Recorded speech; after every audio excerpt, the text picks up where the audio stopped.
सुप्रभात विद्यार्थियों, मैं सुरेश गहलोत ऑनलाइन स्टडी में आपका हार्दिक स्वागत करता हूं। विद्यार्थियों, आज हम पढ़ेंगे कक्षा 7 की हिंदी पुस्तक वसंत भाग 2 का पाठ क्रमांक 2 दादी माँ। विद्यार्थियों, हम सभी जानते हैं कि हमारे घर में दादा दादी का कितना महत्व है, उनका स्थान हमारे लिए कितना महत्वपूर्ण है, वो सभी हम उस बात से परिचित हैं। लेखक शिव प्रसाद सिंह ने भी एक कहानी के माध्यम से अपनी दादी के बारे में बताया है। इस पाठ का आशय ये है मित्रों कि जो बड़े बुजुर्ग होते हैं वो बाहर से सख्त दिखते हुए भी उनका हृदय हमारे लिए कितना कोमल होता है, यही इस पाठ में समझाया गया है।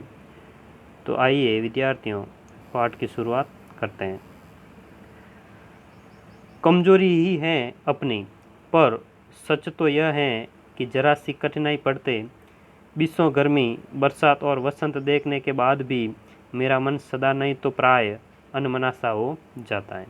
लेखक शिव प्रसाद सिंह कह रहे हैं कि यह तो हमारी कमजोरी है कि हमने ज़िंदगी में हर मौसम को देखा है, चाहे वो गर्मी हो, बरसात हो या वसंत हो, लेकिन जो हमारा मन है वो कभी कभी अनमना हो जाता है, यानी बेचैन हो जाता है।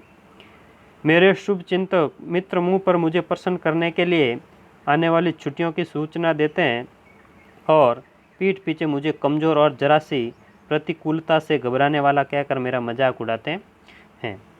यानी मेरे मित्र ऐसे हैं जो मुंह पर तो मेरे को कहते हैं कि अब छुट्टियां आने वाली है, हम आनंद लेंगे, इधर उधर मज़े करेंगे, लेकिन वे आपस में पीठ पीछे कहते हैं कि ये तो जरा सी प्रतिकूलता, यानी थोड़ा सा मौसम परिवर्तन होते ही क्या हो जाता है, बीमार हो जाता है, और ये कहकर मेरा मजाक उड़ाते हैं। मैं सोचता हूँ, अच्छा अब कभी उन बातों को ना सोचूंगा। ठीक है, जाने दो, सोचने से होता ही क्या है, पर बस मेरी आंखों के सामने शरद की शीत किरणों के समान स्वच्छ शीतल किसी की धुंधली साया नाच उठती है। मुझे लगता है जैसे क्वार के दिन आ गए हैं। क्वार एक आश्विन का महीना है, उसको बोला जाता है। मेरे गांव के चारों ओर पानी ही पानी हिलोरे ले रहा है। दूर के सिवान से बहकर आए हुए मोता और साई की अधगली घासें, गेऊर और बन प्याज की जड़ें तथा नाना प्रकार की बरसाती घासों के बीज सूरज की गर्मी में खोलते हुए पानी में सड़कर एक विचित्र गंध छोड़ रहे हैं। बारिश के मौसम में क्या होता है कि कोई नाला वगैरह आता है, कोई पानी का छोटी नदी वगैरह आती है, तो दूर से कहीं से घास वगैरह बहकर एकत्र हो जाती है, और वे जब थोड़ी सड़ती हैं, गलती हैं, तो उनकी जो महक है वो आती रहती हैं। रास्तों में कीचड़ सूख गया है और गांव के लड़के किनारों पर झाग भरे जलाशयों में धमाकों से कूद रहे हैं। यानी छोटे छोटे तालाबों में गांव के लोग, गांव के बच्चे आनंद ले रहे हैं और उसमें स्नान वगैरह कर रहे हैं, धमा चौकड़ी मचा रहे हैं। अपने अपने मौसम की अपनी अपनी बातें होती है। आषाढ़ में आम और जामुन न मिले चिंता नहीं, यानी अगर गर्मियों में आम नहीं मिले तो कोई बात नहीं। अगहन में चिवड़ा और गुड़ न मिले दुख नहीं। चैत के दिनों में, यानी चैत्र में लाई के साथ गुड़ की पट्टी न मिले अफसोस नहीं, यानी कि गुड़ की पपड़ी अगर नहीं मिले तो कोई बात नहीं। पर क्वार के दिनों में इस गंधपूर्ण झाग भरे जल में कूदना न हो तो बड़ा बुरा मालूम होता है। यानी सब कुछ सहन कर लेते हैं, लेकिन अगर क्वार के दिनों में हमें इन जलाशयों में कूदने का मौका नहीं मिले तो वो हम सहन नहीं कर सकते। मैं भीतर उड़क रहा था, 2-1 दिन ही तो कूद सका था, नहा धोकर बीमार हो गया। हल्की बीमारी न जाने क्यों मुझे अच्छी लगती है। यानी कि थोड़ा थोड़ा, ज़्यादातर मैं थोड़ा थोड़ा बीमार ही रहता हूँ। थोड़ा थोड़ा ज्वर हो, सर में साधारण दर्द, और खाने के लिए दिन भर नींबू और साबू यानी साबूदाना की खिचड़ी वगैरह। लेकिन इस बार ऐसी चीज़ नहीं थी। ज्वर तो चढ़ा तो चढ़ता ही गया रजाई पर रजाई और उतरा रात 12 बजे के बाद। ज्वर यानी बुखार, यानी कि इस बार हल्का बुखार नहीं था और बहुत तेज बुखार था, और उतरा भी कब, जब रात के 12 बज गए तब। दिन में मैं चादर लपेटे सोया था। दादी माँ आई, शायद नहा कर आई थी, उसी जाग वाले जल में, यानी जहाँ पर मैं नहाया था। पतले दुबले सने सने शरीर पर सफ़ेद किनारीहीन धोती, सन से सफ़ेद बालों के सिरों पर सद्य टपके हुए जल की शीतलता।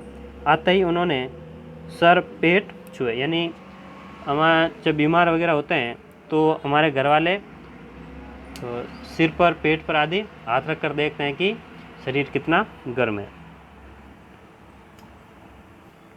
आंचल की गांठ खोल किसी अदृश्य शक्तिधारी के चबूतरे की मीठी मुंह में लाली माथे पर लगाई। आंचल यानी पल्लू, और वहाँ से कहीं से वह बबूत वगैरह लेकर आई थी और वह लेकर के सिर में लगाई और थोड़ी मुंह में भी डाली थी। दिन रात चारपाई के पास बैठी रहती, कभी पंखा जलती, कभी जलते हुए हाथ पैर कपड़े से सहलाती, सर पर दालचीनी का लेप करती और 20 बार छू छू कर ज्वर का अनुमान करती। हांडी में पानी आया कि नहीं, उसे पीपल की छाल से छौंका कि नहीं, यानी पीपल की छाल से छौंकने से क्या होता है कि पानी शुद्ध हो जाता है। खिचड़ी में मूंग की दाल एकदम मिल तो गई है ना, यानी कि जब कोई बीमार होता है तो उसके लिए खिचड़ी बनाते हैं तो कहते हैं कि मूंग की दाल उसमें मिल गई, यानी घुट गई है या नहीं। कोई बीमार के घर में सीधे बाहर से आकर तो नहीं चला गया, यानी कि कोई व्यक्ति सीधे बाहर से बिना हाथ धोए मुंह धोए अंदर नहीं गया है, ऐसा तो नहीं हुआ है बीमार के पास। आदि लाखों प्रश्न पूछ पूछ कर घर वालों को परेशान कर देती। दादी माँ को गंवई गांव की 50 किस्म की दवाओं के नाम याद थे। गंवई गांव यानी घर के देसी दवाएं होती हैं जो घर में ही नुस्खे वगैरह आदि बनाए जाते हैं, उसके 50 किस्म के यानी 50 प्रकार की दवाओं के दादी माँ को नाम याद थे। गांव में कोई बीमार होता उसके पास पहुंचती और वहाँ भी वही काम, यानी वही वह दवाइयों के नाम बताती। हाथ छूना, माथा छूना, पेट छूना, फिर भूत से लेकर मलेरिया, सरसाम, निमोनिया तक का अनुमान विश्वास के साथ सुनाती, यानी उनको अनुभव था कि इसको क्या हो गया है और इसको कौन सी बीमारी लगी हुई है। महामारी और विषुचिका के दिनों में रोज सवेरे उठकर स्नान के बाद लवंग और गुड़ मिश्रित जलदार गुग्गल और धूप, यानी जब विषुचिका का अर्थ होता है कि वह कोई छुआछूत की बीमारी, उस समय क्या करती, वह पूरे घर में धुआं करती लौंग और गुग्गल और धूप से। सफाई कोई उनसे सीख ले, दवा में देर होती, मिश्री या शहद खत्म हो जाता, चादर या गिलाफ नहीं बदले जाते तो वे जैसे पागल हो जाती, यानी सबको कुछ न कुछ सुना देती थी। बुखार तो मुझे अब भी आता है, नौकर पानी दे जाता है, मेष महाराज अपने मन से पकाकर खिचड़िया साबू, डॉक्टर साहब आकर नाड़ी देख जाते हैं और कुनैन मिक्सर की शीशी की तिताई के डर से बुखार भाग भी जाता है। कुनैन एक मलेरिया में होने वाली दवाई, मलेरिया की एक दवाई है जो रोगी को दी जाती है, यानी कि वह इतनी कड़वी होती है कि उसको देख के ही बुखार उतर जाता है।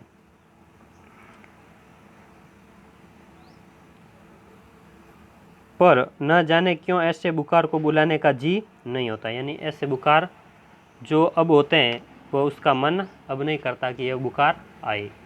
यह लेखक प्राचीन समय की बात याद करते हुए सोच रहा है कि दादी माँ के समय बुखार आता था तो भी अच्छा लगता था।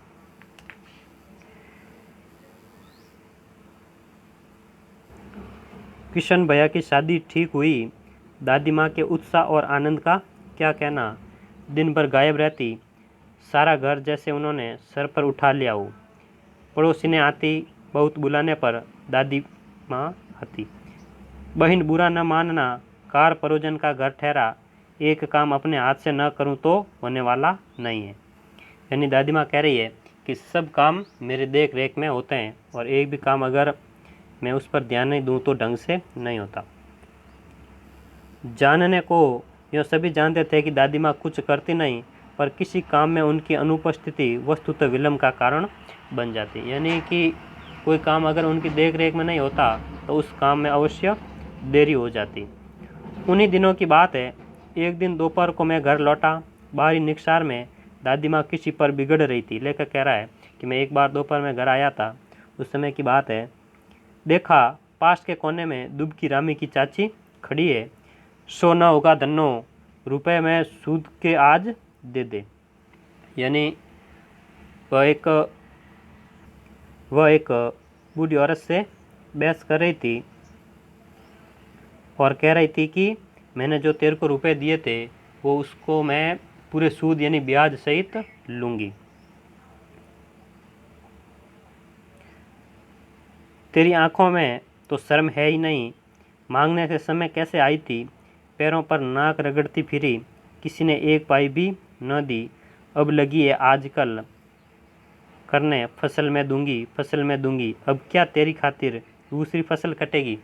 यानी कि पहले जब मैंने पैसे दिए थे तो उस समय तू कह रही थी कि फसल आने पर दे दूंगी, अब तो फसल भी कट गई है कि तेरे लिए कोई दूसरी फसल तो आएगी नहीं। तो वो कह रही है दूंगी मालकिन। रामी की चाची रोती हुई दोनों हाथों से आंचल पकड़े दादी माँ के पैरों की ओर झुकी।